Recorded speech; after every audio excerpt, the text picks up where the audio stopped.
ിലേക്ക് ഏകീകൃത കുർബാനയെ ചൊല്ലി ഡൽഹിയിൽ വീണ്ടും തർക്കം. മയൂർ വിഹാർ ഫേസ് 3-ലെ പള്ളി ഒരു വിഭാഗം വിശ്വാസികൾ താഴിട്ട് പൂട്ടി. ഏകീകൃത കുർബാന നടത്തണമെന്ന് ആവശ്യപ്പെട്ടാണ് പ്രതിഷേധം. ബൽറാം നെടുങ്ങാടി ഈ വാർത്തയുമായി ചേരുന്നു. പറയൂ ബൽറാം.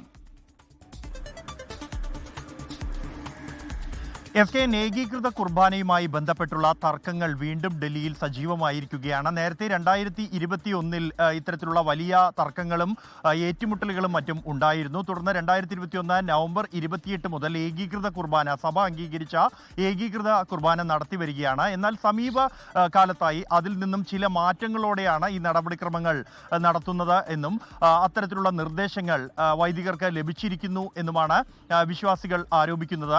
അതുകൊണ്ട് തന്നെ മാറ്റങ്ങളോടെയുള്ള ഈ കുർബാന അത് അംഗീകരിക്കാനാകില്ല. സഭ അംഗീകരിച്ച ഏകീകൃത കുർബാന തന്നെ നടത്തണം എന്നാണ് ആവശ്യം. കഴിഞ്ഞ ദിവസങ്ങളിലെല്ലാം തന്നെ ഡൽഹിയിൽ പ്രധാനമായും 4 പള്ളികളിൽ ഇതുമായി ബന്ധപ്പെട്ടുള്ള തർക്കമുണ്ടായിരുന്നു. Mayur Vihar phase 3, Mayur Vihar phase 1, Tagore garden, Noida എന്നീ പള്ളികളിലാണ് തർക്കമുണ്ടായത്. അതിൽ മയൂർ വിഹാർ ഫേസ് 3-ലെ ഫെറോന ഇടവക പള്ളിയിലാണ് കഴിഞ്ഞ ദിവസം തർക്കം രൂക്ഷമാവുകയും തുടർന്ന് വിശ്വാസികൾ ഒരു യോഗം വിളിക്കുകയും ചെയ്തത്.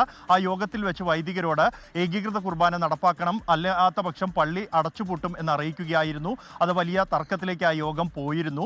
തുടർന്നാണ് ഈ പള്ളി അടയ്ക്കുന്ന സാഹചര്യം ഉൾപ്പെടെ ഉണ്ടായിരിക്കുന്നത്. ഇന്നലെയും ഇന്നുമായി ആ പള്ളി അടഞ്ഞു തന്നെ കിടക്കുകയാണ്. നാളെ ഞായറാഴ്ചയാണ്. ഇപ്പോഴും തർക്കങ്ങൾക്ക് പരിഹാരം ആയിട്ടില്ല എന്നുള്ളതാണ്. ഈ ചർച്ചയ്ക്കായി വൈദികർ എത്തിയതുപോലും വളരെ വൈകിയാണ്. 12 മണിക്ക് ശേഷം മാത്രമാണ് രാത്രി ചർച്ചയ്ക്കായി എത്തിയത് എന്നതടക്കമാണ് ഈ യോഗം വിളിച്ച വിശ്വാസികൾ ചൂണ്ടിക്കാണിക്കുന്നത്. എന്തായാലും പ്രശ്നങ്ങൾ അതീവ സങ്കീർണമായി തുടരുകയാണ് ഈ ഏകീകൃത കുർബാനയുടെ പേരിൽ ഡൽഹിയിലെ വിവിധ പള്ളികളിൽ. Thank you Balram Nedungadi.